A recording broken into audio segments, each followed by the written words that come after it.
अभियोदय योजना में आप सभी उपस्थित लोगों का हार्दिक अभिनंदन और स्वागत करते हैं। और इसी के साथ आज का शुरू करते हैं हम लोग। आज का जो हम लोगों का श्रृंखला है इतिहास की, उसको शुरू करते हैं हम लोग। और हम समझ रहे हैं कि जो स्रोत के बारे में हम लोग पढ़ रहे थे, सोर्सेज में हम लोग काफ़ी पढ़ लिए, और ये अगर टॉपिक तैयार हो गया तो हर जगह मदद करेगा ही। फिर हम जब स्टोन एज पढ़ेंगे तो बहुत स्लाइटली आगे निकल जाएंगे। फिर आपको एक एक टॉपिक की महत्ता बताएंगे कि कितना पढ़ना है इसको, या किस दृष्टिकोण से पढ़ना। हमने थीम बता दिया पूरे यात्रा का कि केवल आप विविध तैयार कर लो और फ्रीडम स्ट्रगल तैयार कर लो और कल्चर, बस आपकी यात्रा हो गई। बकिया तो 1 माइनस या प्लस। सिंधु घाटी पढ़ेंगे तो क्या होगा, 1 माइनस या प्लस, या आएगा या नहीं आएगा। कल्चर को छोड़कर कल्चर की बात नहीं करेंगे। कल्चर के घटक को हमेशा ध्यान रखना कि अगर वैदिक देवमंडल है तो ध्यान रखना, पूछिएगा कि what is the nature of worshipping in Vedic, क्योंकि आइडल वर्शिप नहीं करते थे तो फिर कैसे करते थे। आइडल वर्शिप इंडस वाले करते थे, से वैदिक वाले नहीं। लेकिन आप देखो 33 करोड़ देवता, तो आप कहोगे देवता का करते क्या थे। ये कंसेप्चुअल जानकारी हमें होना चाहिए कि क्या मोक्ष का संदर्भ था, मोक्ष का कंसेप्ट था या नहीं था, क्या ये लौकिक थे कि पारलौकिक थे, ये जानना जरूरी है। ये है कंसेप्चुअल यात्रा। कंटेंट तो आप याद कर लोगे कि इंद्र का कितनी बार उल्लेख है, खेती बाड़ी का कितनी बार उल्लेख है, गायत्री मंत्र का कहाँ उल्लेख है। These are the facts. लेकिन वो जब कहेगा कि प्राकृतिक शक्तियों का दैवीकरण किए, मानवीकरण किए, तो what do you mean by दैवीकरण और मानवीकरण, ये समझना जरूरी। ये आईएएस का क्वेश्चन, लेवल कहीं अंतर नहीं है, बस अप डाउन कर दिया। डाउन कर दिया तो अन्य परीक्षाएं आ गई, अप कर दिया तो समझ में आ गया तो अन्य परीक्षाएं, न समझ में आया तो आईएएस है। अगर समझने में ज़्यादा तकलीफ हो रही तो इसका मतलब पेपर नहीं सही नहीं, आईएएस का पेपर है। और अगर तकलीफ कम है तो पीसीएस होगा, और ज़्यादा कम है तो प्रांतीय पीसीएस होंगे। जैसे एमपी पीसीएस है, आरएएस है। आरएएस का थोड़ा टफ होता है, बीपीएससी है। लेकिन मध्य प्रदेश पीसीएस आप देखो बहुत हवा हवाई, और वहीं आईएएस को रख लो, देखो कितना अंतर। डेप्थ में बहुत अंतर है, नज़रिए में बहुत अंतर है। ये मान के चलना। मेगास्थनीज वो भी पूछेगा, मेगास्थनीज वो भी पूछेगा, मेगास्थनीज लेखपाल वाला भी पूछेगा। तो फिर अप्रोचेज अलग अलग है। उसी अप्रोच को हम लोगों को पढ़ लेना, समझ लेना, सिविल सर्विसेज की तैयारी शुरू हो गई। तब आप पढ़ते समय वो चीज़ उठाओगे आप, जब आपको पता है, अपना औरा पता है कि हमें क्या क्या पढ़ना है और किस डेप्थ के साथ पढ़ना, तो मेगास्थनीज की सारी लाइनें आपको दिमाग में फीड होंगी जो आपको तैयार करना। तो ये चीज़ों को थोड़ा सा दिमाग में रखना कि पढ़ते समय हमें क्या याद आ रहा कंटेंट, कि हमें पढ़ना क्या, छोड़ना क्या। अगर इतना याद हो गया तो समझ लो फिर यात्रा तैयार है, यात्रा शुरू है तैयारी। और 2 साल लगेगा। जो बिल्कुल एकदम बिगिनर है 2 साल लगेगा, तीसरा साल आपका होगा, बहुत जल्दी भी नहीं। आप ऐसे हड़बड़ी में सोचोगे कि आए और ग्रेजुएशन किए और साल भर में हो गया, तो साल भर में जिसकी 2 साल की बैकग्राउंड है उसके लिए साल भर दिया जाता। जो बिल्कुल इनिशियल में है वो 2 साल तपस्या है, और तीसरा साल वो बैठेगा तो रिस्पॉन्स देगा, यानी कि इंटरव्यू तक तो पहुंचेगा ही। और बकिया तो ऊपर वाला सहारा देगा तो इंटरव्यू में फाइनल हो जाएगा। सारी शक्तियां जब आपके साथ होंगी तब फाइनल होगा। लेकिन प्री ना होना इसका मतलब तैयारी अच्छी नहीं, मेंस ना होना। आप अपना काम करते रहो, इंटरव्यू में नहीं होगा तो गार्जियन भी कह देगा कि ठीक है हो जाएगा, तुम्हारे अंदर तो क्षमता है। लेकिन प्री में नहीं होगा तो बस देश, तब तो फिर बदनामी हो जाएगी। तो इसलिए प्री न रुके, मेंस न रुके, इंटरव्यू हो जाएगा। जब आप बार बार पहुंचते रहोगे तो उसका तजुर्बा मिल जाएगा। तो चलिए हम लोग लास्ट टॉपिक में थे, वो क्लियर हो गया। आर्कियोलॉजी, आर्कियोलॉजी में क्या क्या कंटेंट है, क्लियर है? आर्कियोलॉजी में टूल्स भी आता है, टाइपोलॉजी भी आएगा, अभिलेख भी आएगा, सिक्के भी आएंगे, चित्रकारी भी आएगी, मंदिर भी आएंगे, यानी कि ग्रंथ माइनस जो कुछ भी है सब आर्कियोलॉजी। भवन भी है, मृदभांड कला भी है, चित्रकला भी है, गुफा चित्रकारी भी है, रॉक इंस्क्रिप्शन भी है, पिलर इंस्क्रिप्शन भी है, केव इंस्क्रिप्शन भी है, ऑल टाइप्स ऑफ इंस्क्रिप्शन। और these are the part of our culture, these are the part of our heritage.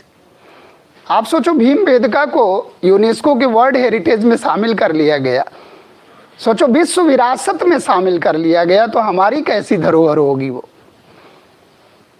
अगर विश्व उसे अपनी धरोहर समझ रहा, अगर यूनेस्को उसको अपनी धरोहर समझ रहा, तो इसका मतलब इंडिया वाले तो समझेंगे yes these are our cultural heritage, उसे हमें समझना। तो इसलिए ये कंसेप्ट रख के चलना है कि हमें कल्चर क्या क्या घटक है। जब हम पिलर बोलते हैं तो इसका मतलब तैयार हो जाना कि अच्छा ये तैयार कर लेना। एक डांसिंग स्टाइल में आप देखो शंकर देव से जुड़ा आया था क्षत्रिय नृत्य, वो 8वां क्लासिकल डांस घोषित हो गया। 8 क्लासिकल डांस हैं, लेकिन वहीं लगा दिया संस्कृति मंत्रालय, तो एक छाऊ है वो 9वां क्लासिकल डांस है। तो हमें एक चीज ये दिमाग में रखना है कि क्लासिकल डांस अगर है तो पूछ सकता, जब लोकल डांस पूछ रहा तो शास्त्रीय नृत्य क्यों नहीं पूछेगा? कुचिपुड़ी पूछेगा, मोहिनी अट्टम पूछेगा, उसी में क्षत्रिय पूछ लिया, असम वाला मार्शल आर्ट पूछ रहा। तो इसका मतलब हमें सर्कस पूछ रहा, सिनेमा पूछ रहा, जेमिनी पूछ सकता, जम्बू पूछ सकता। ये सब हमारे संस्कृति के आदर्श से रहे, सर्कस, सिनेमा। तो सिनेमा को हम कैसे अवॉइड कर सकते हैं? आप देखो द सीक्रेट मूवी देखो, आपके दिमाग उड़ जाएंगे। आप कहोगे दुनिया का सभी रहस्य इसमें छिपा है, किसी को दिखा दो आप। वो चीजें हैं ना, उसको आप देखो। पॉलिटी को आप, पॉलिटी सीखना है तो मूवी से सीखो आप। प्राइम मिनिस्टर्स वगैरह के बारे में, इंडियन पॉलिटी के बारे में बहुत से मूवी में इस तरह के फीचर्स हैं, आती रहती है मूवी, उससे भी सीख मिलता है। बशर्ते है क्या कि आप लेते क्या हो उससे 3 घंटा बैठकर, कौन सी सूचना लेते हो। तो आर्कियोलॉजी आप पूरी तरह आप समझ रहे हो, कहीं हम कुछ बोलेंगे तो आप समझ जाओगे कि these are the part related to archaeology. Literature को आप लोगों ने देख लिया पूरा विस्तार से कि literature divided into basically 2 parts. One is related to religion, another is related to common people. और फिर रिलीजन को हम लोगों ने देखा वेद के हिसाब से कि वैदिक माना गया, एक वैदिक हो गया, एक वैदिकोत्तर हो गया, एक नॉन वैदिक हो गया। वैदिक में हम लोगों ने किसको देखा? जो वेद और उससे टच में, जो वेद और डायरेक्ट उससे जुड़े हैं। अब वेद आप देखोगे तो वेदों की मौलिक संरचना कैसी है? पद्य में। वेद मूलतः किस में? पद्य में। लेकिन यजुर्वेद गद्य पद्य दोनों में, अथर्ववेद गद्य पद्य दोनों में।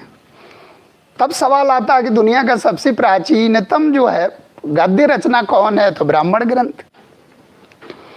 और यही क्वेश्चन आया, सिंपल क्वेश्चन, बहुत सिंपल रहता है, लेकिन आप उसे धारण कैसे किए हो, वो उसे आप कैसे विजुलाइज किए हो, कैसे रियलाइज किए हो। यानी कि the interpretation of the Vedas found in Brahmanical text.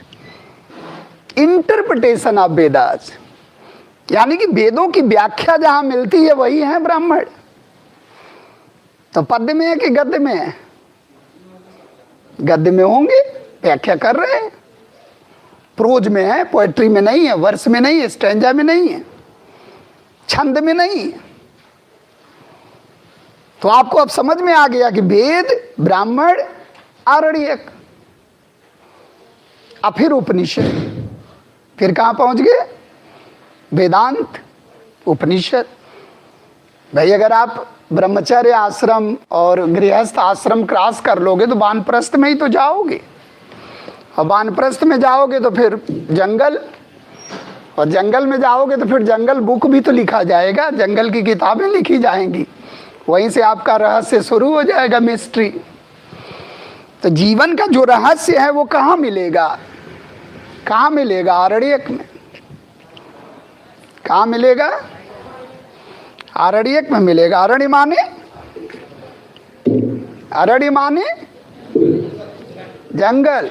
तो जंगल में मंगल तो मनाओगे नहीं, मंगल तो मना चुके। 50 वर्ष तक क्या कर रहे थे? मंगल ही तो मना रहे थे। एक आर्य बालक के जीवन को 100 वर्षों का मानते हुए 3 आश्रम डाल दिया गया, लेकिन आज पता ही नहीं चल रहा कि किस में चल रहा हो, क्योंकि आज तो आश्रम में घट गया। 60 वर्ष में निर्णय हो जा रहा, तो 15 45 चौको 60। आप देखो भाई, अमिताभ बच्चन को आप देखो कौन से आश्रम में है, संन्यास। अभी भी डांस मिल जाए तो करेंगे।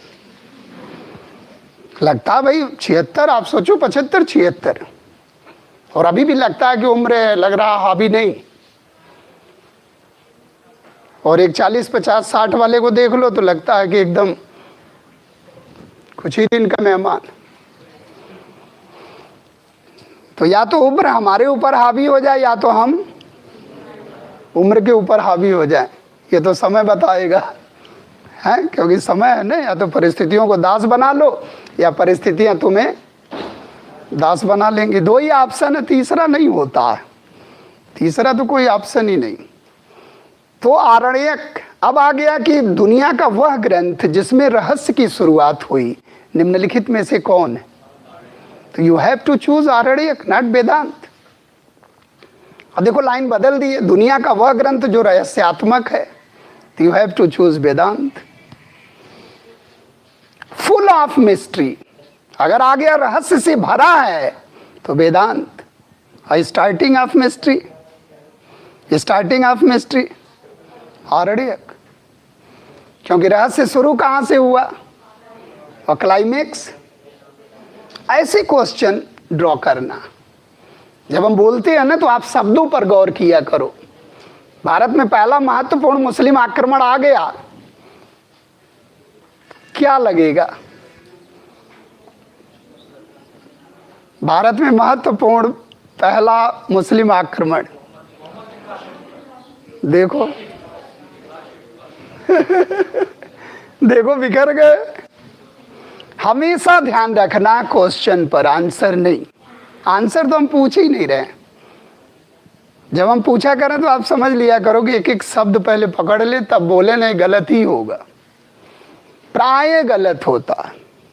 क्योंकि क्वेश्चन डॉक्टर आर.के. उपाध्याय का 30 वर्ष का एक्सपीरियंस वाला क्वेश्चन आप हल्के में ले लेते हो कि अभी देता हूं। ऐसी गलती आप वहां भी करती हो। परीक्षा भवन में हो तो अब नॉर्मल रहते हो, यहाँ तो नॉर्मल बैठे हो, वहां तो उसका भी प्रेशर है, फोबिया, एग्जामिनेशन फोबिया। वो कहते उसका भी डर है कि आया सर बता रहे थे शब्दों पर ध्यान दो, क्या दें। तो दोनों सही लग रहा। एक बार आया था ना कि महमूद गजनवी के भारत में आक्रमण का उद्देश्य क्या था। अब देखो कुछ लोग तड़प रहे हैं कि बता ही देंगे, यही तो नहीं करना, गंभीर बनना, गंभीर।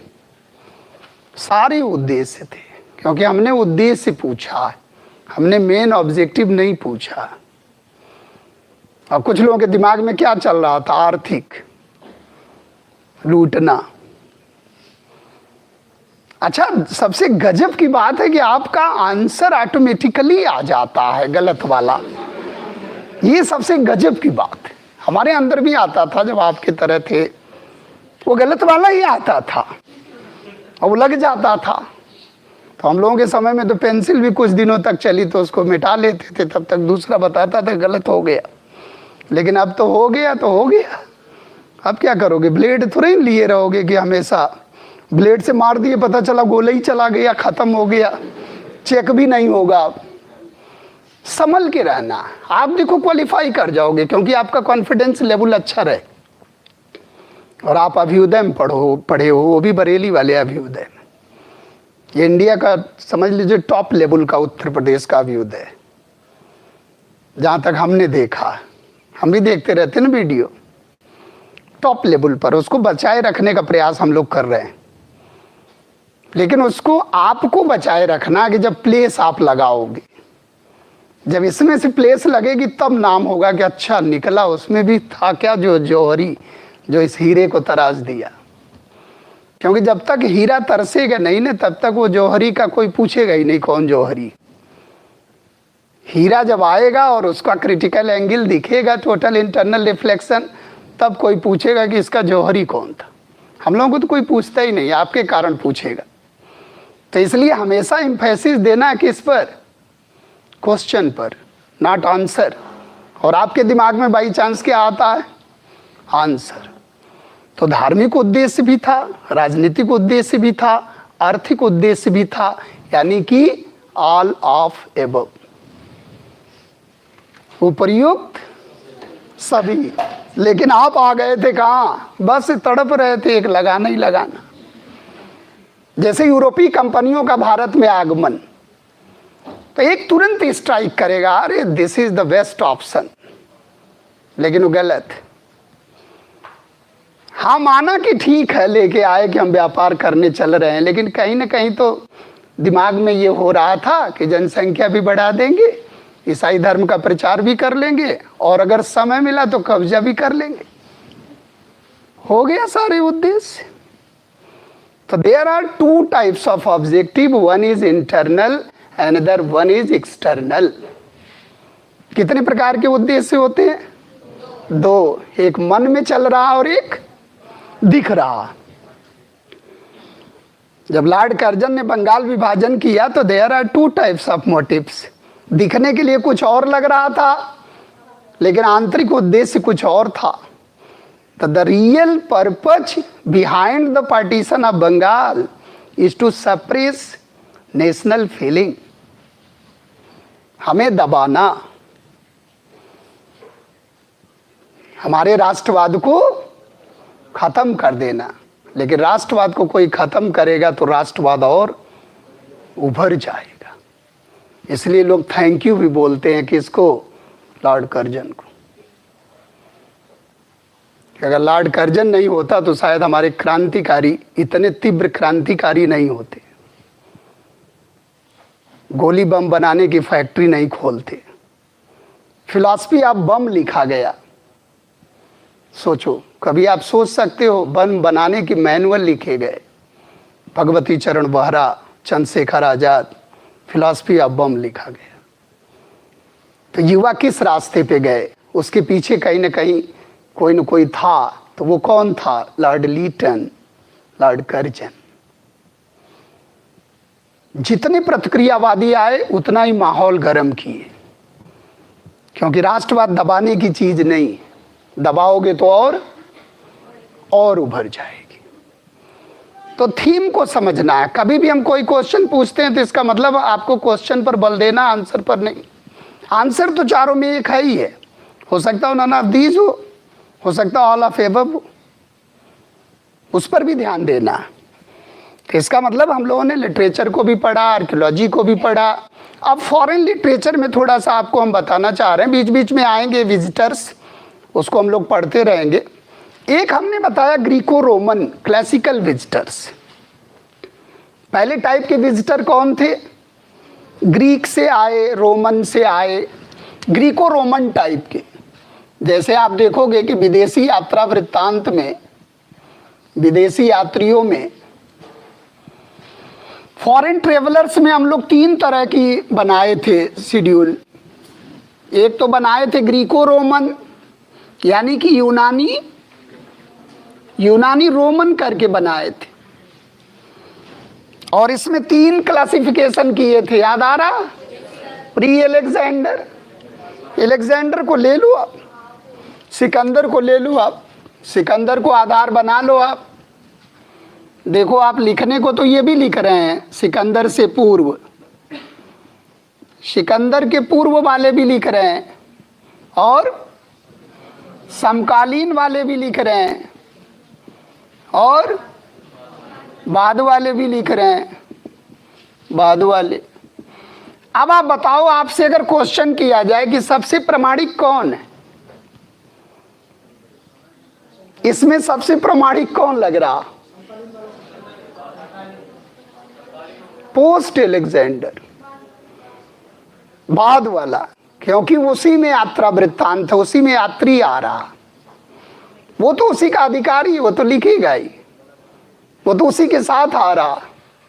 अब नियार्कस लिखेगा तो उसका तो जल बेड़े का प्रमुख है, युद्ध भी लड़ रहा, देख रहा, लिख रहा, इसका मतलब इत्मीनान से देख भी नहीं पा रहा। और कोई यात्रा करने आ रहा है तो उसका दृष्टिकोण अलग है। इसलिए फर्स्ट फॉरेन ट्रेवलर किसको कहा जाता है? थर्ड लिस्ट में कहाँ है? यहाँ है। तो देखो आप, इसमें हम लोग क्या नाम दिए थे? स्काईलैक्स, याद आ रहा? और एक हिकेटियस, ज्यादा याद नहीं करना इसमें, और एक हेरोडोटस।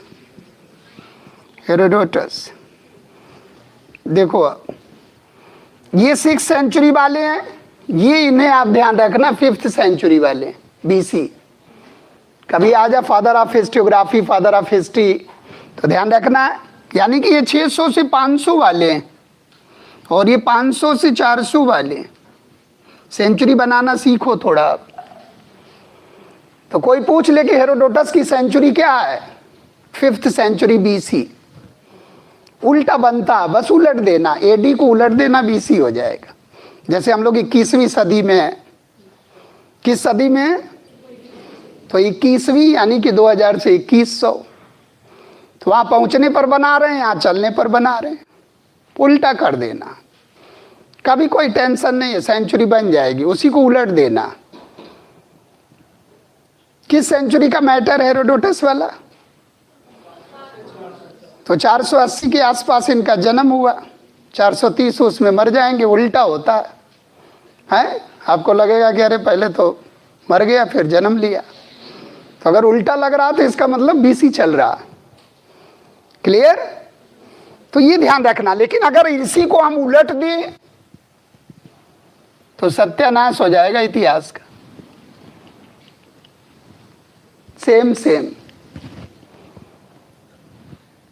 5वीं शताब्दी ईसवी सन, 5वीं शताब्दी ईसा पूर्व, बोथ आर सेम, लेकिन 1000 वर्ष का ब्लेंडर है।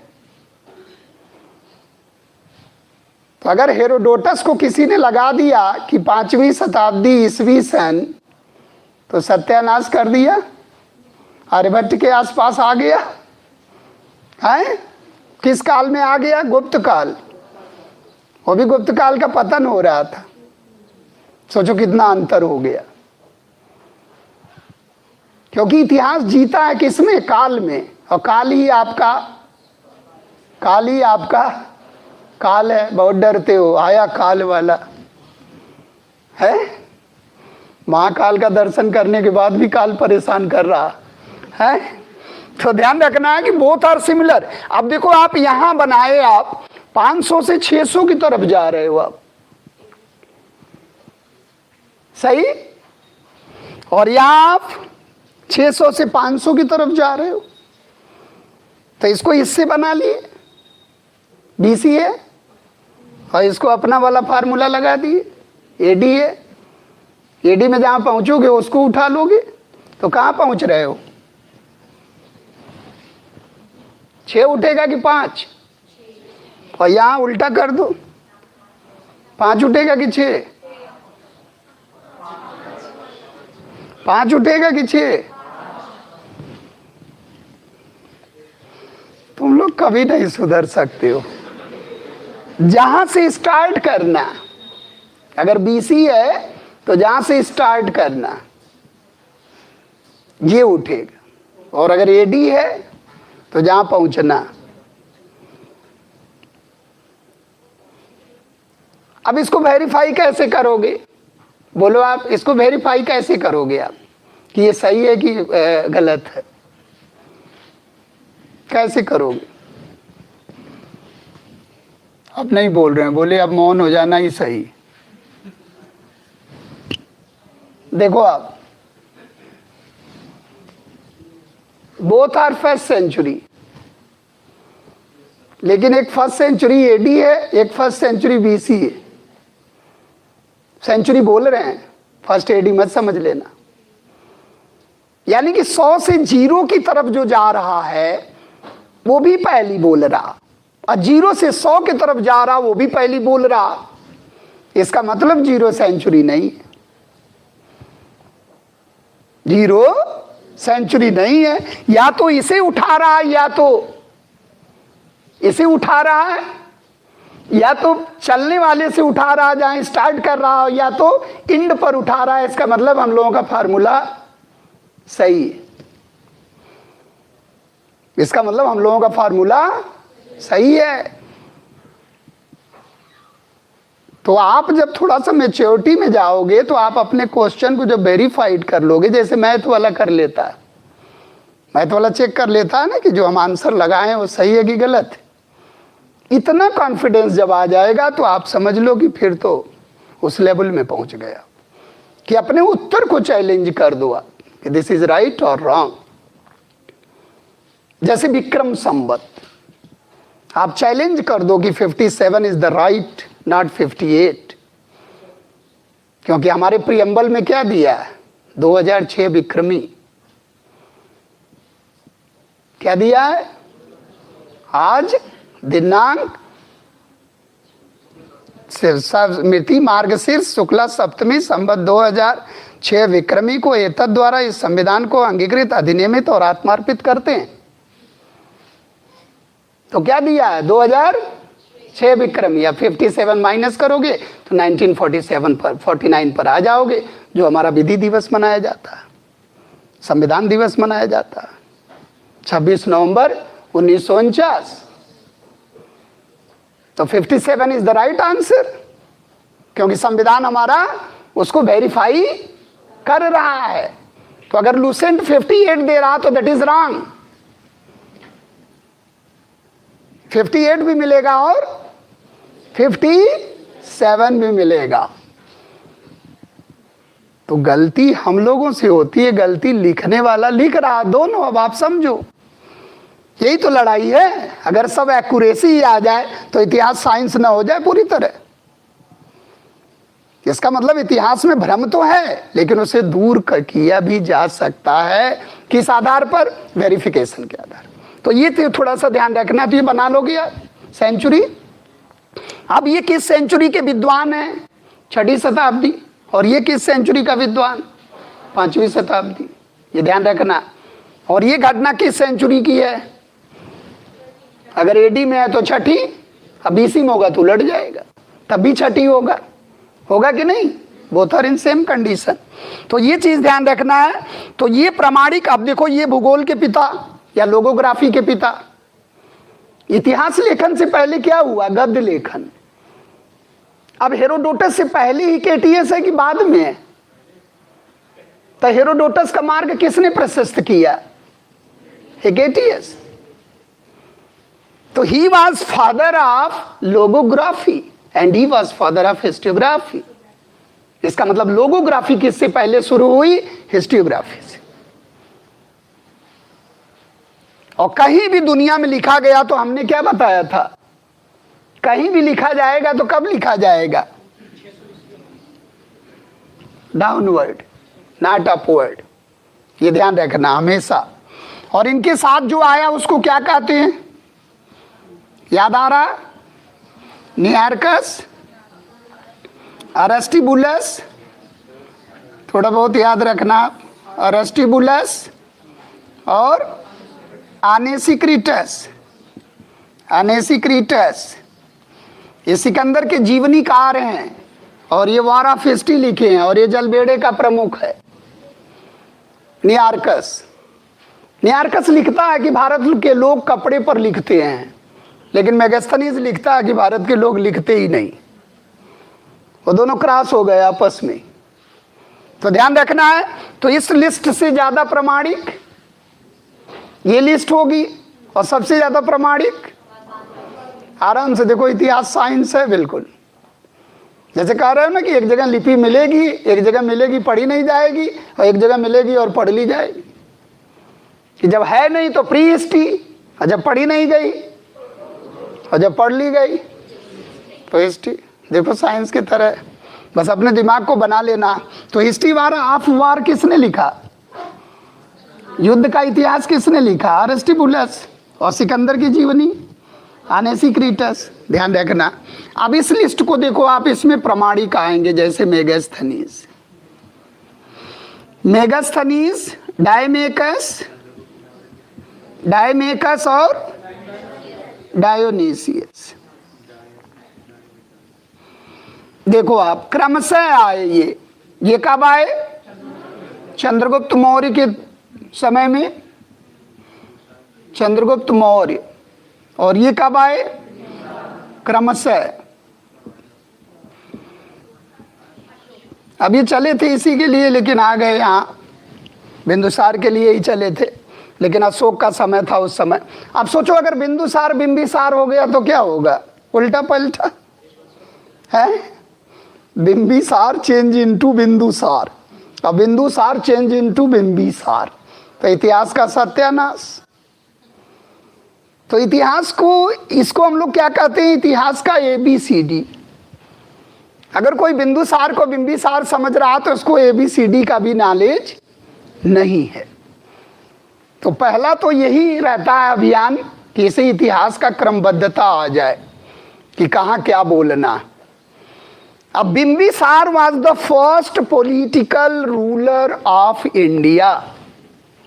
कौन? बिंबिसार। Here is Bindusara. तो मगध का पहला राजनीतिक राजा बिंबिसार है, जिसने सेना बनाया, सेना रखा और टैक्स वसूल किया। तो भारतीय इतिहास का पहला राजनीतिक राजा, क्योंकि political history is considered as a history, not religious history. तो पहला राजनीतिक राजा जिसने सेना रखा, श्रेणिक कहलाया, सेनिया कहलाया, वो है बिंबिसार।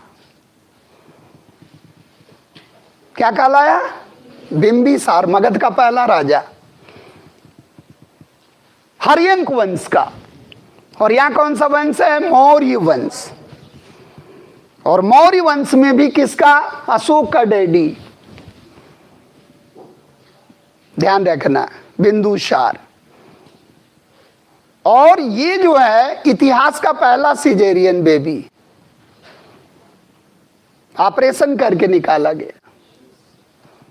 बिंदु पड़ गया, बिंदु, ब्लड पड़ गया, बिंदुसार हो गया। सिजेरियन बेबी, जो सिजेरियन बेबी होते बड़े तूफानी टाइप होते हैं। एक तो आना नहीं चाहते हैं और बड़े दिक्कतों से आते हैं। Sikandar Lodi, caesarean baby. आप देखो इन लोगों के नेचर को, देखो आप कितने मशक्कत से दुनिया में आए, अब फिर दुनिया को क्या दिए। बिंदुसार को आप पढ़ना, बहुत ही सिंसियर शासक है, कुछ बढ़ाया घटाया तो नहीं, लेकिन बनाए रखा। क्योंकि बेटा था किसका? चंद्रगुप्त मौर्य, और डैडी था किसका? अशोक। लोग कहते हैं सर इसमें बेटा कौन? हमने कहा नीचे वाला बेटा होगा, ऊपर वाला डैडी होगा, इसमें भी कंफ्यूजन है क्या? कभी कभी सब कंफ्यूज कर जाते हैं, दादा कौन होगा? अरे जोड़ ले। एक बार आया कि गांधी जी के परम गुरु कौन है? अरे गुरु का गुरु होगा तो परम गुरु हो जाएगा। स्क्वायर गुरु पूछा और सब घबरा गए, परम गुरु भी है क्या? परम दादा है तो परम गुरु नहीं होंगे? तो गांधी जी के गुरु कौन? गोखले। और गोखले के गुरु कौन? रानाडे। तो रानाडे इज योर आंसर। बड़ा तकलीफ में हो जाते हैं, सर परम गुरु पूछा, अब तक गुरु पूछता था, पूछेगा ही। आपको तो चेक कर रहा ना कि गुरु जानते हो, परम गुरु जानते हो कि नहीं। तो ध्यान रखना है। तो मेगास्थनीज को डिटेल पढ़ना, और जब हम लोग आएंगे तो इसका पूरा रेफरेंस देखेंगे। जब मौर्य काल में आएंगे तो बहुत बेहतरीन स्रोत है इसका, इंडिका। तो indica was the first foreign book and Megasthenes was the first foreign traveler who visited in India first of all. Bharat की धरती पर कदम रखने वाला ट्रेवलिंग के पर्पज से, विजिटिंग के पर्पज से मेगास्थनीज। इसको भी कंधार में पकड़ लिया था राकोसिया का राजा, बोले रुक यहीं रुक। अरे बोले हमें इंडिया जानना। बोले ठीक है, साल भर रह यहाँ, पहले यहाँ का विवरण दे। अब बताओ यूपीएससी ऐसे पूछेगा मेगास्थनीज के बारे में गलत कथन की पहचान करो। और आप सोचे किसी तरह तो रटे इसको कि चंद्रगुप्त मौर्य के समय में आया, और जगह गया क्या ये? सोचो अब फिर आया कि 6 वर्षों तक रहा, फिर जो देखा डिटेल उसके बारे में वर्णन किया। सैन्य व्यवस्था के बारे में वर्णन करता है, नगर प्रशासन के बारे में वर्णन करता है, अस्ट्रोनोमी एग्रोनोमी बताता है, और हर जगह बताता है कि 30 लोग होते थे, 6 समितियां होती थी, 5 6 30, एक समिति में 5 लोग होते थे। बताओ कितना बेहतरीन वर्णन किया।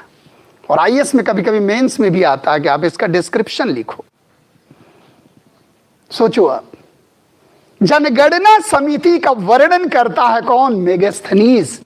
और हम लोग कहते हैं जनगणना का जनक कौन है? Lord Ripon, Lord Mayo.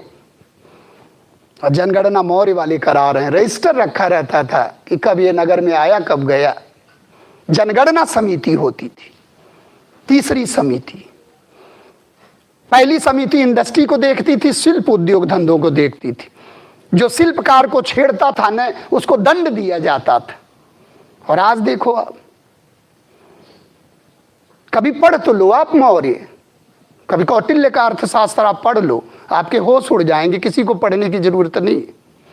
और उसी पर सब थोड़े बहुत सुधार के साथ पूरा सुल्तान भी आएगा, मुगल्स भी आएंगे और अंग्रेज भी आएंगे।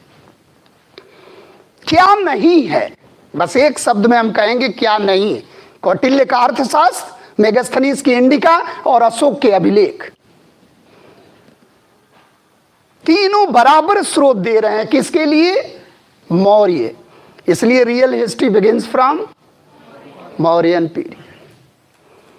बताओ सेना को कहता था कि सेना में एक ऐसी सेना थी जो ब्रिज बनाती थी, ट्रांसपोर्ट आर्मी।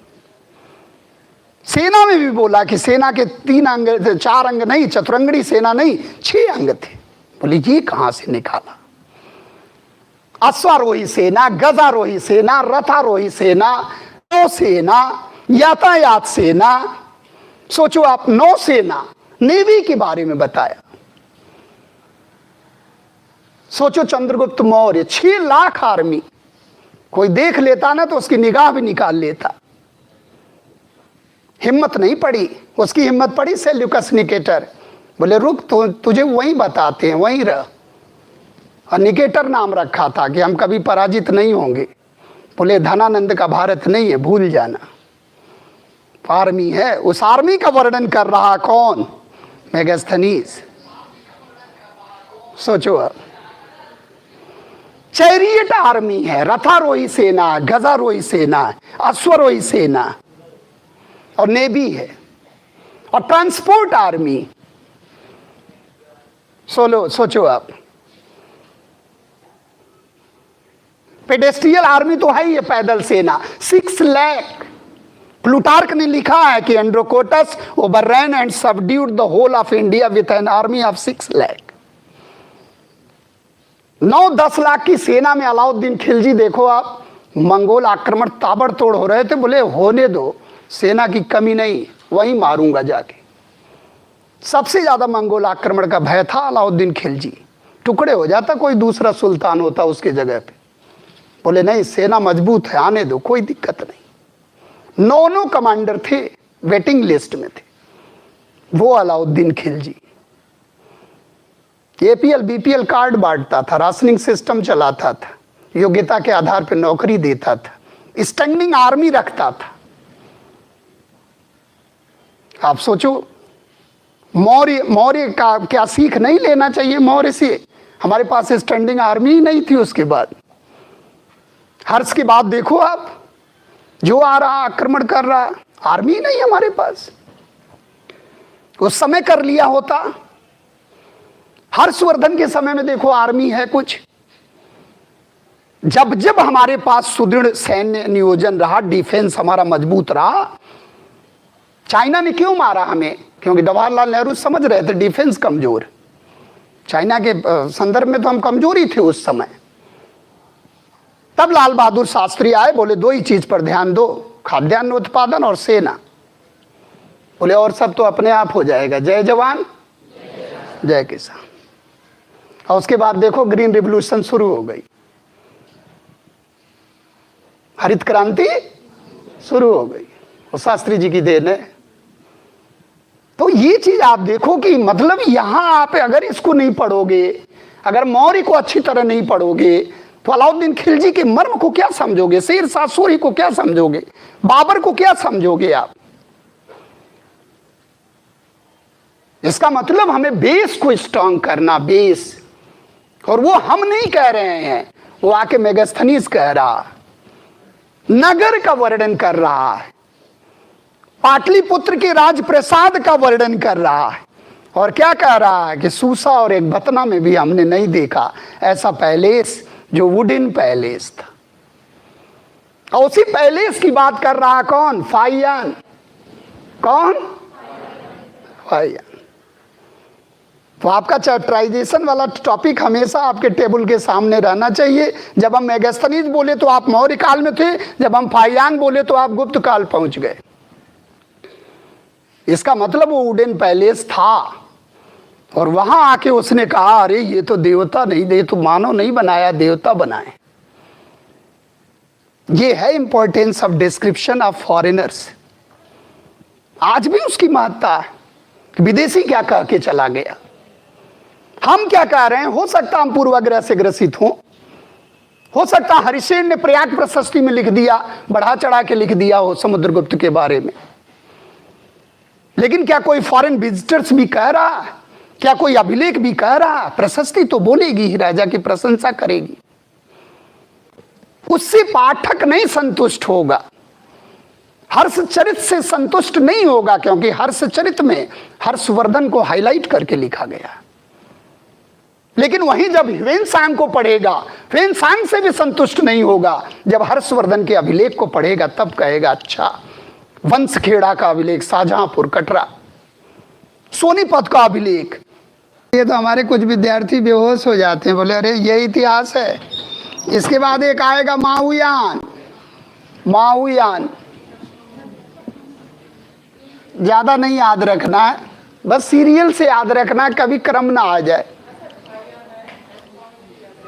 हाँ बस यही याद रखना, जो आपको आता वही आएगा, जो नहीं आता नहीं आएगा, ध्यान रखना है। तो अब देखो, आप पहला महत्वपूर्ण यात्री आ जाए, चीनी दिख रहा है, बस इतना तैयार रखना। सबसे महत्वपूर्ण आ जाए तो यात्रियों का राजकुमार भी है, शाक्य मुनि भी है, तथागत भी है, बहुत लिखा है, डिटेल में लिखा, शियुकी में लिखा पूरा, इसका डिटेल आएगा। तो इसका डिटेल हम लोग पढ़ेंगे भी। ये नालंदा विश्वविद्यालय में रह के 5 से 6 वर्षों तक अध्ययन किया, तो ये ध्यान रखना, इसलिए इसको पढ़ना। कभी कभी क्वेश्चन आता है ना कि ये आए क्यों, ये बौद्ध ग्रंथों से प्रेम हो गया, बौद्ध ग्रंथ लेने आए, क्योंकि धार्मिक एटीट्यूड रहा इनका।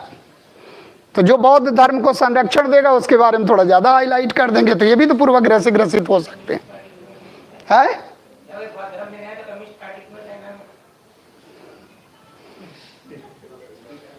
आप सोचो कि उससे पहले चाइना वाले हम लोगों के बारे में क्या समझते थे, या सभ्य हैं, जंगली हैं, लेकिन जब अध्ययन करके गए तो बोले ये दुनिया में सबसे सभ्य है। थोड़ा सा दृष्टिकोण सुधरा। भाई आप सोचो कि जब ह्वेनसांग आया तो चोरी छिपे आया, क्योंकि प्रतिबंध लगा था, ये मिल जाता तो राजा उसको वहीं सही कर देता, ये छिप छिपा के आया था, लेकिन जब गया तो इसका ग्रैंड वेलकम हुआ। इत्सिंग आया, आप सोचो, जब इन लोगों के स्वागत को देखा तो कुछ यात्री आए, चल दिए। जैसे ह्वेनसांग जब गया चाइना तो इसने कहा कि एक देश है जहाँ स्वागत बहुत होता, तो आप जाओ, बहुत ही स्वागत होगा। वो तो तीनों आए, और जब तीनों आए तो हर्षवर्धन मर चुका था, और अराजकता थी, और उसको दौड़ा दौड़ा के मारे लोग, तीनों को। हुआ स्वागत बढ़िया से, अब वो जाके क्या इंफॉर्मेशन देगा कि जाना मत। तो रुक गए लोग, 30-40 वर्षों तक नहीं आए, 20-30 वर्षों तक। फिर ये डर के आया। अजित सिंह आया, किसी के दरबार में गया ही नहीं, बोले ऐसे ही निकल लेना। जल से आया, जल से चला गया। बोले खतरनाक लोग। बताओ, दृष्टिकोण बदल गया। अब कुछ लोग रहे होंगे उचक्के टाइप, पकड़ लिए होंगे। पकड़ा तो ये भी गया। इवान सांग को पकड़ लिए थे, देवी माँ को चढ़ाने जा रहे थे। बताओ, मतलब हमारे यहाँ अगर पता चल जाए कि आईपीएस हो जाएंगे, एक का चढ़ावा चढ़ा देंगे तो ले जाएंगे। है एक आध दोस्त तो ऐसे रखे ही रहते हैं, ले जाएंगे। बोले इसके बलि से आईएएस हो जाए तो इससे बढ़िया क्या है। अरे तू कर्म विहीन इंसान, तू कर्म तो कर, उसकी बलि से तेरा आईएएस होगा तो तू नौकरी करेगा। लेकिन हैं बहुत से ऐसे, काली कपाली चामुंडा वाली पे चढ़ा देंगे। बोले बस हो जाए काम।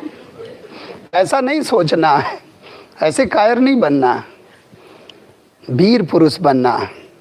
इसने भी बलि का उल्लेख किया, मेगास्थनीज ने। इसने बड़ा खूबसूरत उल्लेख किया कि बलि में, जैसे यहाँ देवी जो है खुश नहीं होती थी अगर रक्त बह गया, बिना रक्त की बलि देती थे लोग। तो बिना रक्त की बलि का मतलब क्या, गर्दन तोड़ दो और रक्त न बहे, देवी माँ खुश हो जाएंगी, ऐसा वर्णन करता। तो कुछ चीजें बड़ी टिपिकल मिलेंगी जिसको आपको थोड़ा ध्यान रखना। सोने के खदान का वर्णन करता, जिसको चींटियां संग्रह करती हैं, चींटियां संग्रह करती हैं, छोटा छोटा कण ले जाती थी सोने का, जुटाती थी। और सोने के भंडार के मामले में तो इंडिया, कोलार खान आप देखो, 58 रिवर्स का वर्णन किया है, जिसमें गंगा नदी को सबसे बड़ा बताया। बताओ आप कैसे छोड़ दोगे उसको। तो इसके वर्णन को नजरअंदाज हम नहीं कर सकते हैं। हाँ, कुछ चीजें भ्रामक बताया, उसको हम लोग क्रॉस करके देख लेंगे। जैसे 7 क्लास सोसाइटी बताया, 7 वर्गों में हमारा समाज विभाजित था, जिसमें दार्शनिक देखा, किसान देखा। किसान को सबसे बड़ा बताया कि सबसे ज्यादा संख्या इनकी थी, तो मजदूर किसान की संख्या तो आज भी सबसे ज्यादा। मंत्री को बताया कि ये बहुत कम है लेकिन पावरफुल बहुत है, तो आज भी तो है कि नहीं। और तो मंत्री 7वें नंबर पर मंत्री बताया, 6ठे पर गुप्तचर को बताया, इंस्पेक्टर गुप्तचर को बताया वो 6ठे नंबर पर, निरीक्षक।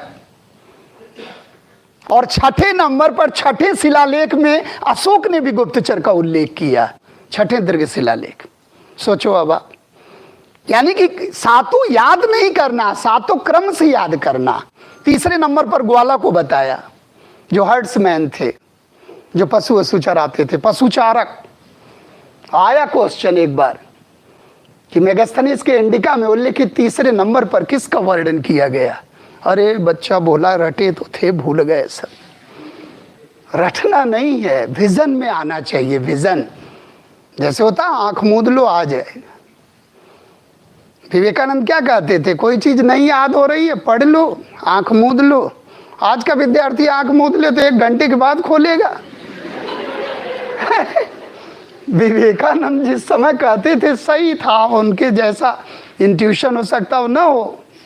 आज का विद्यार्थी का आंख मुदवा दो। ऐसे ही हम फार्मूला बताए, एक बच्चा आंख मूंद लिया, सो गया। बोले सर आंख मूंद नींद आ गई। हमने कहा तू कायर इंसान, काहिल इंसान, तेरे लिए थोड़े ही था वो। बताओ, जो आंख मतलब टॉपिक पढ़ा उसके बाद आंख मूंद लिया, नींद आ गई। और फिर उठा तो कहा कि सर वो गायब हो गया था टॉपिक। तो सबके लिए नहीं है, उस स्थिति को भी तो पकड़ना पड़ेगा। अब देखो, पहला अगर आ गया तो फोक्यू की है। अब देखो राजा, अब थोड़ा सा आप इसका देखो तो 399 से लेकर 414 तक, और ये 518 से लेकर 521 तक, और ये देखो आप 629 से लेकर 644 तक, और ये देखो आप 671 से लेकर 695 तक, और ये देखो आप मातवालीन, इनके बारे में केवल बस डिस्क्रिप्शन याद रखना है।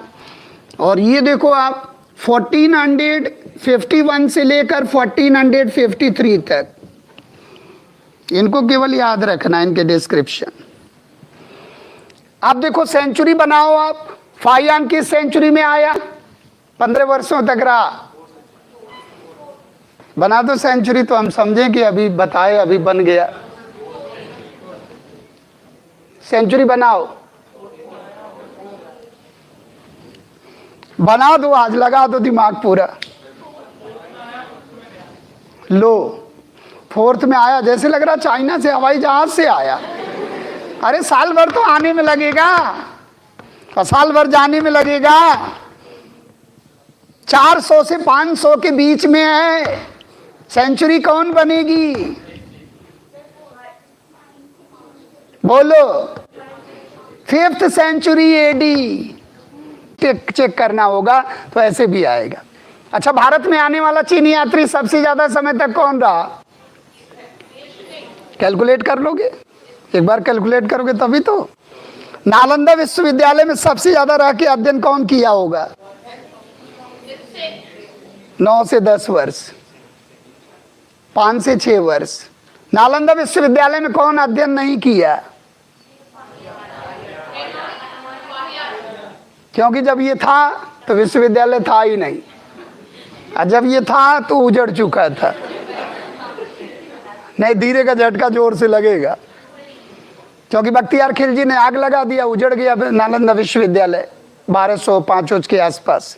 तो इसलिए थोड़ा सा इसे याद रखना है, जो 1400 हम बताए 51। और ये विजयनगर में आया। विजयनगर में आने वाला एकमात्र चीनी यात्री है, भारत का लास्ट चीनी यात्री है ये वाला माओया, इसलिए इसको याद रखना।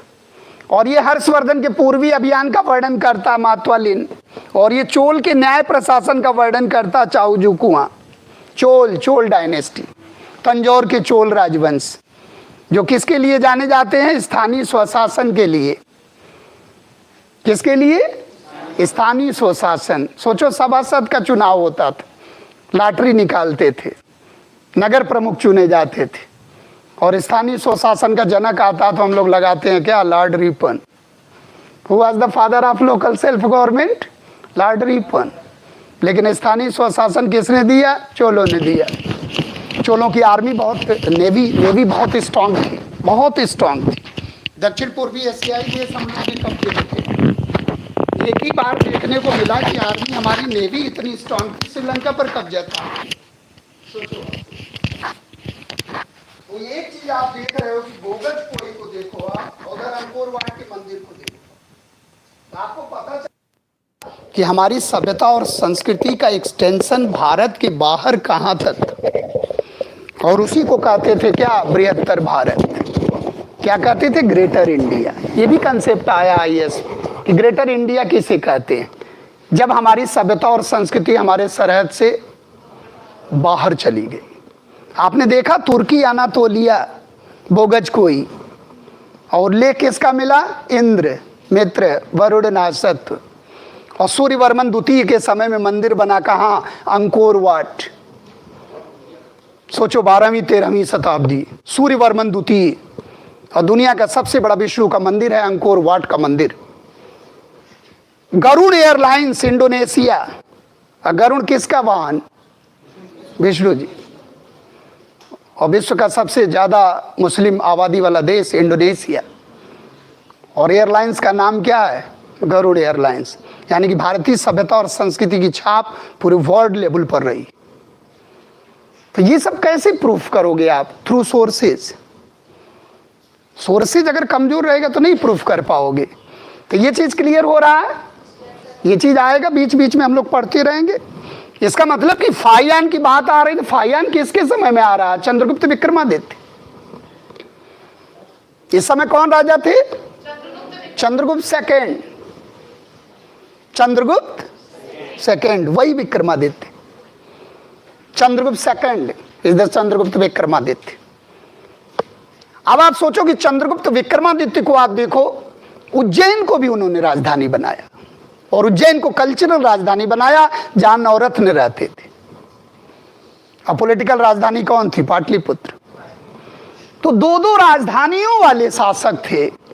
क्या ये बात मोहम्मद बिन तुगलक को समझ में नहीं आई, लेकिन बहुत पढ़ा लिखा था, इसलिए इतिहास से सीख नहीं लेना चाह रहा था।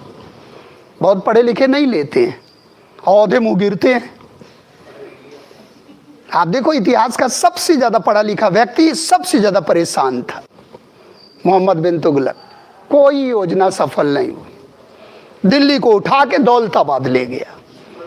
अरे दौलताबाद को भी बना लिया होता, दिल्ली को भी बना लिया होता, सीख लिया होता किससे? चंद्रगुप्त विक्रमादित्य से, हर्षवर्धन से। हर्षवर्धन ने भी तो राजधानी बनाया, प्रयाग को बनाया, कन्नौज को बनाया। थानेश्वर पूर्वजों की राजधानी थी। तो रिवर्स होके सीख ले लेने। अकबर सीख ले लिया, अकबर द ग्रेट हो गया, जो कि पढ़ा लिखा नहीं था। औरंगजेब बदनाम हो गया, दोनों हाथ से लिखता था। तो सवाल ये थोड़ा ही ना, जनता को क्या चाहिए कि हमसे प्यार करने वाला कौन है, इससे नहीं। इसलिए आप पूरे संविधान में देखो, किसी जो सांसद विधायक की कोई योग्यता नहीं, पूरे संविधान। क्योंकि हमारा शासक कैसा हो? व्यवहारिक ज्ञान वाला हो। और हमारा प्रशासक कैसा हो? किताबी ज्ञान भी हो और व्यवहारिक ज्ञान भी। व्यवहारिक ज्ञान तो बहुत जरूरी है, नहीं तो बाद में रोता है कि नहीं? आईक्यू से नौकरी तो मिल जाती है, लेकिन नौकरी करना टफ है ना। कोई डांट दिया तब भी रोओगे आड़ में आके, क्योंकि बता सकते नहीं हो। बहुत बड़े अधिकारी, घर वाले नहीं कर रहे हैं, डीएम आ रहे हैं, और अंदर से पूछो, परेशान है बेचारे, लेकिन शेयर किससे करेंगे? यही तो दिक्कत है। चलो यहां भी देख लो थोड़ा। सुलेमान, इनसे मिलो आप। अल मशूदी, अल बरूनी, अल बरूनी, अबू रेहान भी इन्हें कहते हैं। अबू रेहान देखो क्रमशः 9वीं शताब्दी, 10वीं शताब्दी, 11वीं शताब्दी, क्रमशः। सुलेमान 9वीं शताब्दी, अल मसूदी बगदाद से आया 10वीं शताब्दी। 9वीं शताब्दी का मतलब क्या है? 800 से 900। 10वीं का मतलब? और 11वीं? तो देखो आप तहकीकाते हिंद, इनके बारे में डिटेल पढ़ना। तहकीकाते हिंद तो ध्यान रखना है, 9वीं सदी, 10वीं सदी और 11वीं सदी का आईना है इनका ग्रंथ तहकीकाते हिंद, किताबुल हिंद।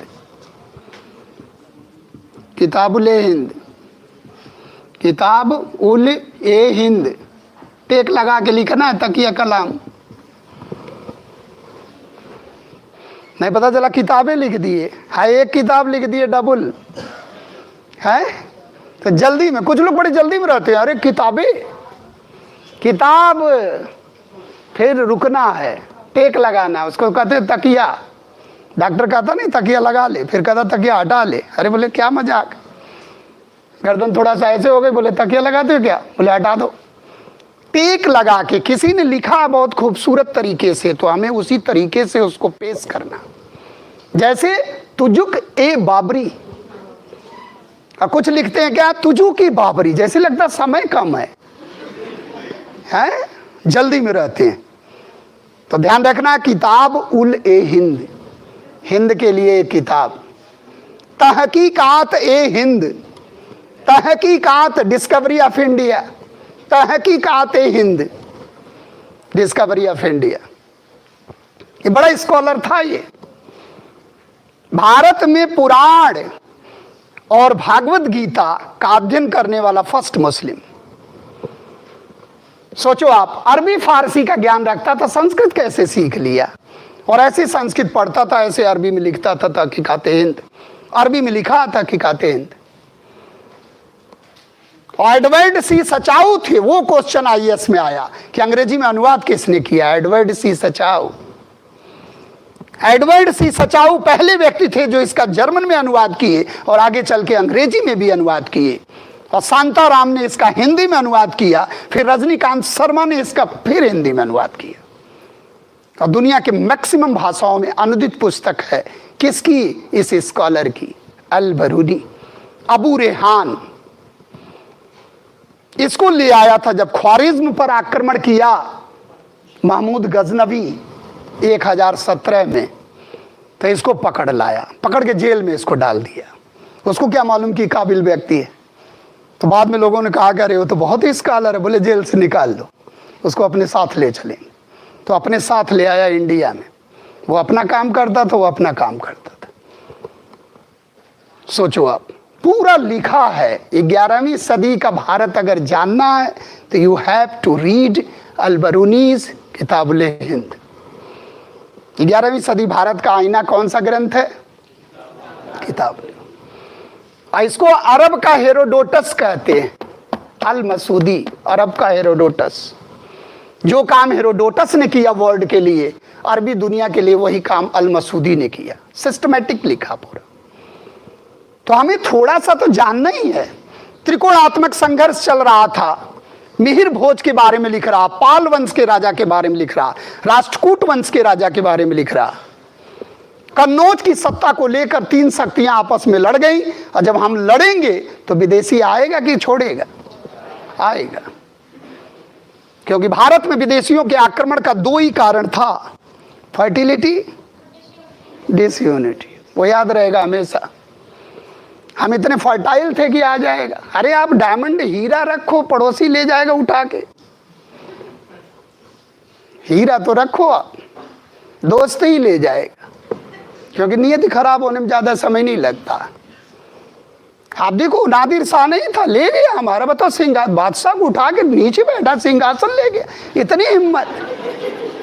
क्या कर रहे थे हम लोग? यानी डिसयूनिटी थी। औरंगजेब का ले जाता तो औरंगजेब बताता उसको कि क्या होता है। लेकिन आया किसके समय? मोहम्मद शाह रंगीला के समय में आया, जिसको खुद की सुध बुध नहीं थी। सोचो आप, बलबन के समय में आया होता तो बलबन बताता क्या होता सिंहासन, टच करके तो देख, वहीं जाके मारता। बताओ, बादशाह का सिंहासन। हम तो कभी कभी पढ़ते हैं तो बड़ा तरस आता है कि क्या हम लोग क्या थे। अरे भाई, तो आपके घर का कोई मुखिया ले जाए, आपके डैडी को कोई ले जाए, तराश देंगे? अपने डैडी को कोई ले जाए। लेकिन हम लोग क्या कहते थे? ठीक है, वहां से उठा लाएं, आज तक ले आ रहे हैं। हम लोग सारा काम किस पे रख देते थे? भगवान जरा आप देख ले। अरे सिंहासन तू बनवा, भगवान देखेगा। तो ये चीज ध्यान रखना है कि वर्णन का बहुत महत्व है, कंपैरेटिव स्टडी। आप देखो, यहां पर आप देखें किसका? फाहियान, और थोड़ा सा वेनसांग। फाहियान को पढ़ लेना, माओयान को ये पढ़ लेना, लास्ट है, विजयनगर में आया। बहुत ज्यादा इसको बोझ मत समझना, स्लाइटली आप दिमाग में ये रखना कि हाँ 15वीं शताब्दी में कौन आया? माओयान, विजयनगर। और विजयनगर में वो संगम डायनेस्टी थी, मल्लिकार्जुन राजा था कृष्णदेवराय से पहले। एक क्वेश्चन आ गया था, देखो अभी जल्दी आया था, इसी वाले में आ गया था। वास्को डिगामा आया तो देवराय सेकंड था। नहीं, दिस इज रॉन्ग, क्योंकि देवराय सेकंड तो बहुत पहले था। ऐसे देगा आप और पूछेगा। तो ये दिमाग में रखना, अगर ये चीज याद है तो आप मिसलेनियस के क्वेश्चन में आप पारंगत हासिल कर लोगे, क्योंकि ये चीज क्लियर लग रहा है। अब मान लो आ गया कि वेनसांग आया तो राजा कौन था? हर्षवर्धन। युवान चांग जब आया तो स्वागत किसने किया? हर्षवर्धन।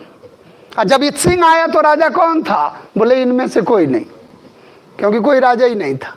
अराजकता की स्थिति में आया था, क्योंकि हर्ष की डेथ हो चुकी थी। और हर्ष की डेथ के बाद कन्नौज की सत्ता को लेकर 200 वर्षों तक 3 शक्तियां आपस में लड़ती रही।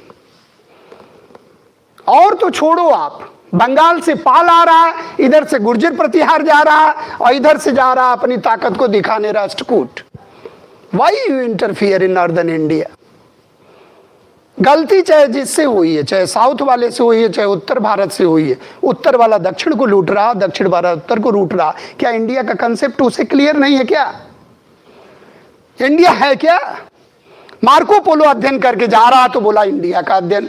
मेगास्थनीज जा रहा तो बोले हमने इंडिया का अध्ययन किया। इंडिया वालों को इंडिया क्लियर है नहीं। अलाउद्दीन खिलजी धन की जरूरत है, दक्षिण भारत को लूट रहा। क्या हो गया इंडिया को? हम भारत के लोग, be the people of India. बताओ, धन की जरूरत है तो वही लूट रहा, तो दूसरा तो लूटेगा ही। इसका मतलब इसके पास धन बहुत।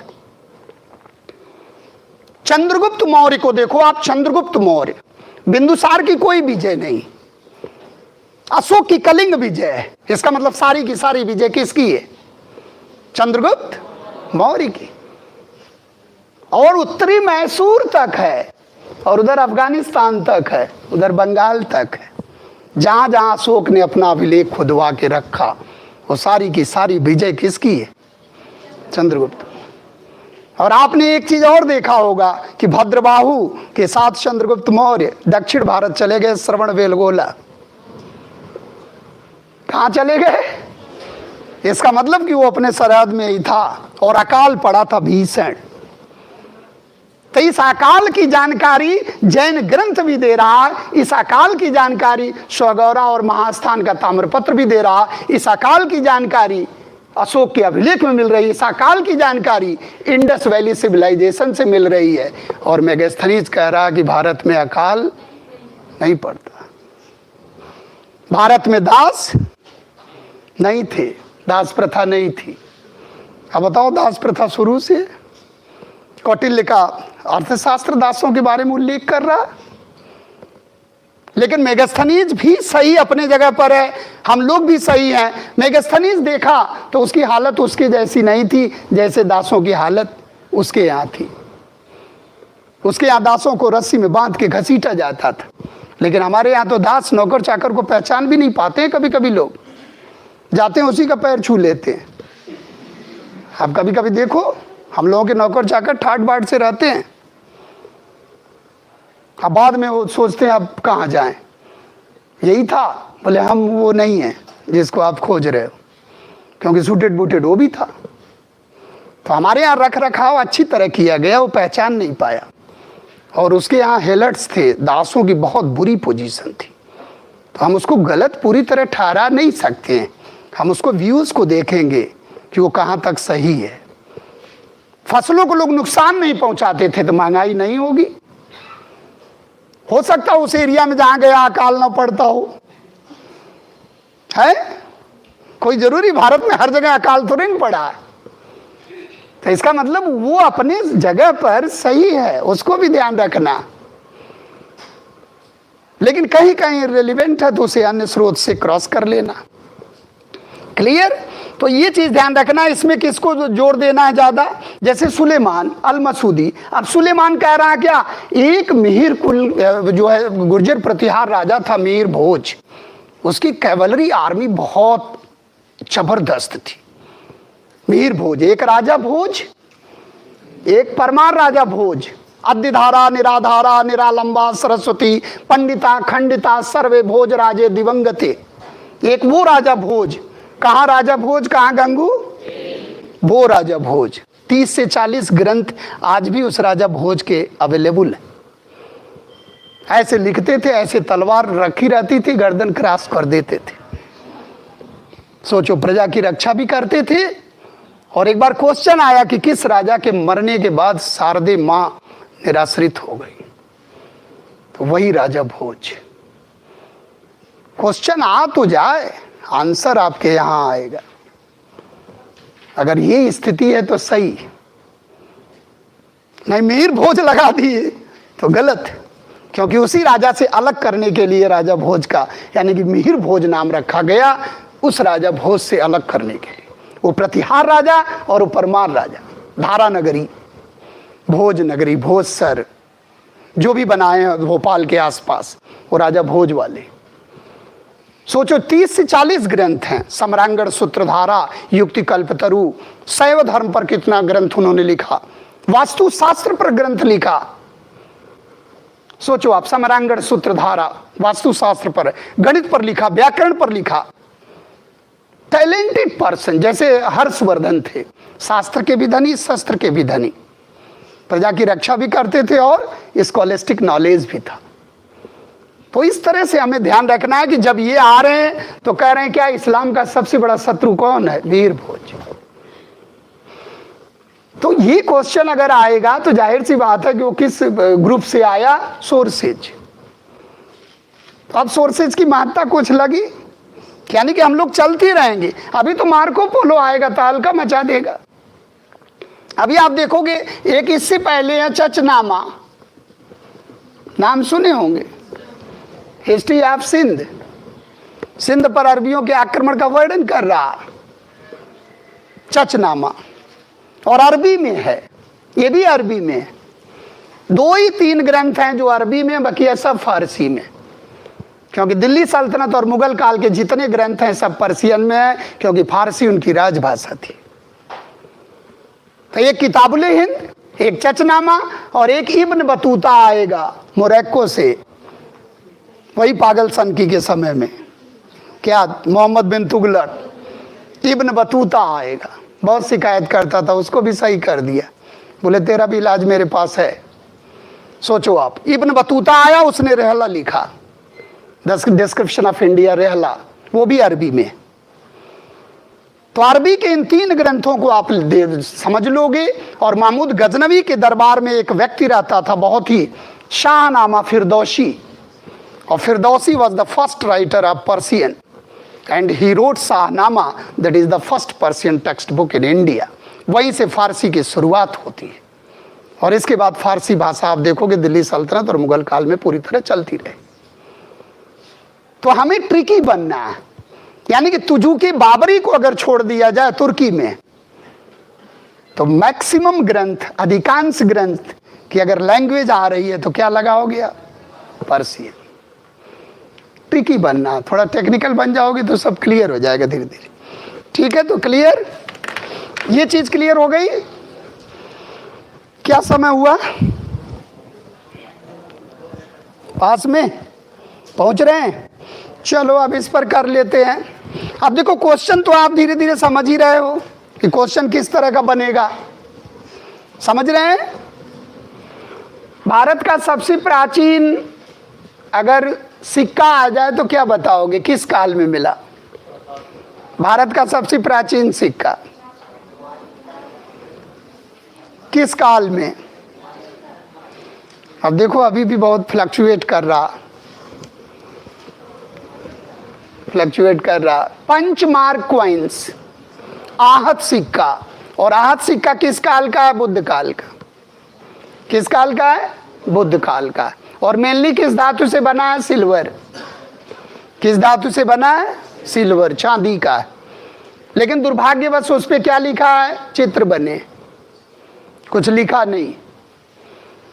तो हमारी जो सिंधु घाटी के सभ्यता की लिपि थी वो भी चित्रात्मक थी, और हमें जो प्राचीन सिक्का मिला वो भी चित्र प्रधान था।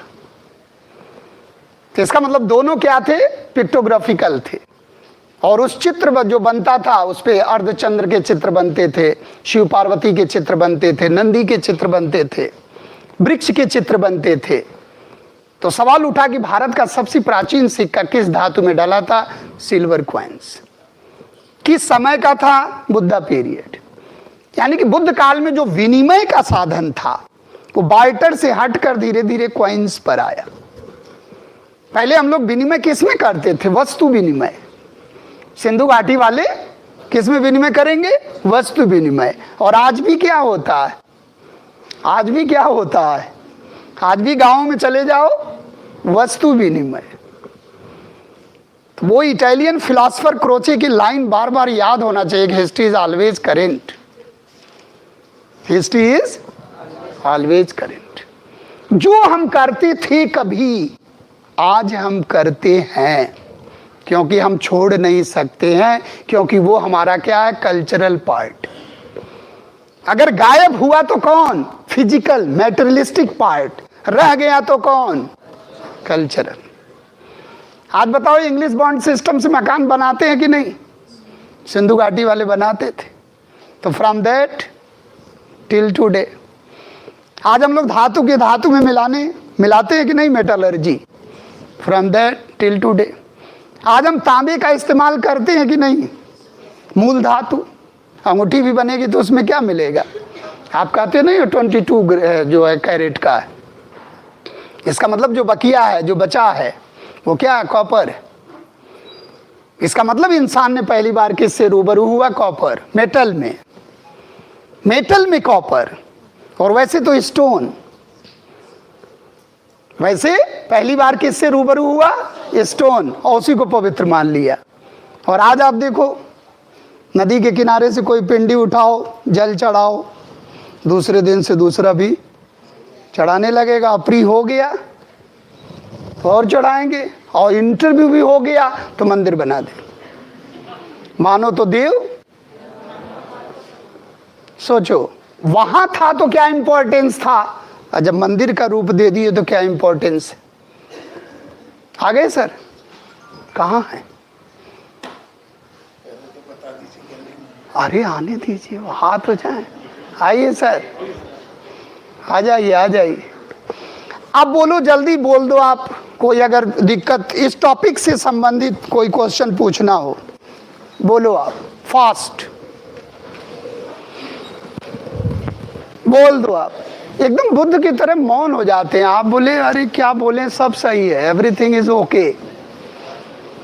बताओ, सोर्सेज में कहीं कोई दिक्कत? क्योंकि आपकी बार टेस्ट पेपर लेंगे और यही बैठेंगे और पूरा बढ़िया से उसको सॉल्व कराएंगे। मतलब एक क्रांति लाना और रिजल्ट भी देना, और रिजल्ट हो जाए तो बताना भी है। बहुत से तो बताते ही नहीं हैं, वो पत्रकार को ही बताएंगे हम जन्मना कृष्ण पैदा हुए थे। अरे कम से कम एक अभियान चला रहे हैं मुख्यमंत्री जी, तो ये भी तो पता चले कि बरेली मंडल से कितने सितारे हमारे हैं। ये बहुत जरूरी इन्फॉर्म करना। ठीक है, तो अब की बार हम लोग टेस्ट सीरीज से भी क्रॉस करेंगे, बढ़िया से टेस्ट पेपर वगैरह कराएंगे, और क्वेश्चन वगैरह थोड़ा बनाते रहो। एक साइड आप लिखो, वो फॉलो कर रहे हैं कि नहीं? एक साइड छोड़ देना, छोड़ देने का मतलब छोड़ देना नहीं, हाँ मतलब उसको वर्क करना। ठीक है, तो थैंक यू। आज बहुत पेशेंसफुली आप लोगों ने सुना, जिसके लिए बहुत बहुत धन्यवाद। फिर मिलते हैं हम लोग नेक्स्ट। जय हिंद, जय भारत।